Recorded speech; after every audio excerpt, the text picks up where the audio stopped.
Europe is suffering from a measles outbreak.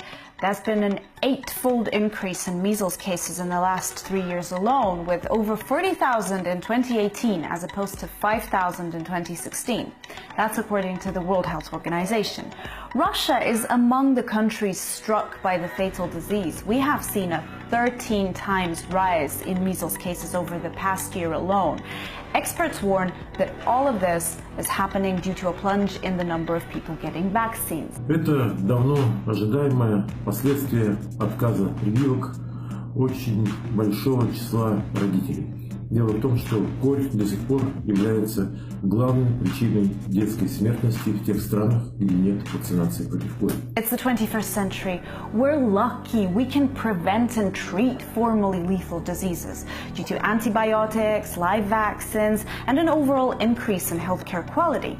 However, some of us take it for granted, forgetting how things used to be just 70 years ago. But let me do a bit of time travel with you. In the 1960s, measles was one of the top 10 children's lethal diseases. According to WHO, up to 13 million children worldwide fell ill per year, with 500,000 killed by the disease. In the USSR, the mass immunization kicked off in 1967, and by the 1990s, measles were almost eliminated. The number of cases fell by 650 times. Another 10 years earlier, in the 1950s, polio was raging, crippling healthy children. In the US alone, there were around 300,000 people with paralyzed legs and hands. At the same time in the USSR, 10 out of 100,000 people had polio. The first vaccine was developed by a US scientist, Jonas Salk, in 1955. But it was too expensive and it couldn't be used in broad campaigns. Then Albert Sabin came up with an oral vaccine, but he couldn't get the political support for it, and the vaccine was tested in the Soviet Union. Scientists Pyotr Chumakov and Anatoly Smorodintsev helped develop Sabin's oral vaccine, and it came into use in 1961. After the mass immunization against polio, by the 1990s, around 80% of the Soviet population were free from the disease. By 1993, polio cases dropped to 0.002 cases per 100,000 people. Smallpox, a word we hardly use now, but in the 20th century, it's estimated that this disease had killed 300 to 500 million people. In 1968, the WHO accepted a proposal from Soviet scientist Viktor Zhdanov to globally vaccinate people against smallpox. In the next 21 years, medics from 73 countries jointly worked to eradicate the deadly killer.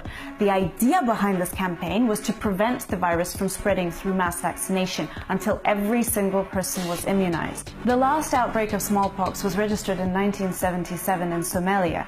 The official eradication of smallpox was announced in 1980 at the WHO General Assembly. So, in the Soviet times, significant results had been achieved in the treatment and prevention of a number of fatal infectious diseases, and state policy was strict. Children had to go through vaccination against a number of infections in order to be accepted to schools and kindergartens. However, in the 90s, after the collapse of the Soviet Union, vaccine regulation became lax. In 1998, mandatory inoculation was abolished, so parents could choose whether to immunize their children or not. Today, in order to be accepted into state kindergarten or school, kids get shots against tuberculosis, hepatitis B, polio, diphtheria, pertussis, tetanus, measles, rubella, and mumps.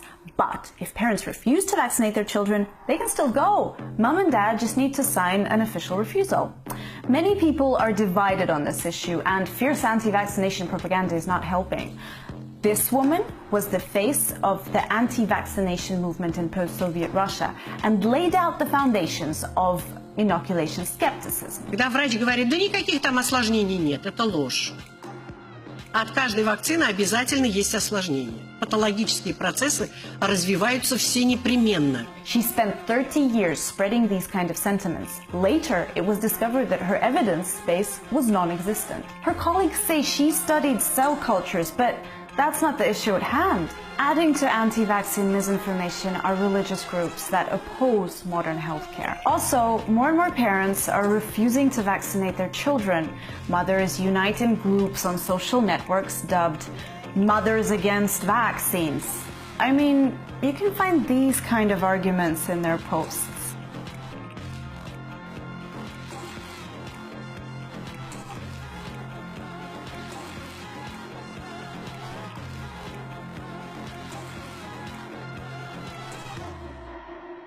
Go back to school, woman. You skipped biology classes. Anyhow, the most popular arguments against vaccination are the following. Pharmageddon. Vaccines are enormously profitable and Big Pharma is making money on our kids. Vaccines cause autism. Despite the fact there's been plenty of scientific research proving that there is no link between autism and vaccines, still, this myth sticks. Vaccines cause allergy. In recent years, the numbers of allergies in the population have increased, and many connect it to the number of vaccines that also went up since the middle of the 20th century. A mass sterilization exercise. It's a hidden sterilization of millions of girls under the cover of an anti-tetanus inoculation, said the Kenyan doctors after reportedly having found infertility agent in UN tetanus vaccine. But we talked with PhD biologist and scientist about these arguments, and here's what he had to say. Побочные реакции от прививок в основном возникают, когда их не очень правильно вводят, недостаточно стерилизовав место введения и плохо проведя саму процедуру вакцинации. Люди говорят, вот у них было покраснение, набухание места прививки, и никто не говорит о том, что то же самое бывает, например, от занозы или от ранения руки. Вот это совершенно обычное явление. Unfortunately, common sense doesn't stop the growing vaccine denial, and there's fear that more and more parents will refuse to vaccinate their children, and some of the horrific, previously defeated diseases could make a comeback. Сейчас можно утверждать о том, что порог, когда эпидемия перестает распространяться, это для кори, например, это 95% людей должны быть привиты. И не просто привиты, а привиты вакцины, которые соответствуют всем правилам, которые соответствуют всем стандартам. In some cases, of course, children can't get vaccines because of neurology, for example. But when deciding not to immunize our children, we are putting other kids and the elderly at risk. Ну, непривитых я боюсь сама, если, да, непривитые, то куда-то ехать на отдых или с детьми общение, что может ребенок заболеть и будут последствия. Они несут ответственность перед своими детьми в первую очередь и в ответе за тех, кто с ними рядом. Безусловно, родители несут ответственность не только за своих детей, но мы не можем заставлять, у нас свободная страна, вот как бы есть законы, и если это не запрещено, то значит разрешено. Ultimately, the primary benefit of vaccination is that it prevents disease.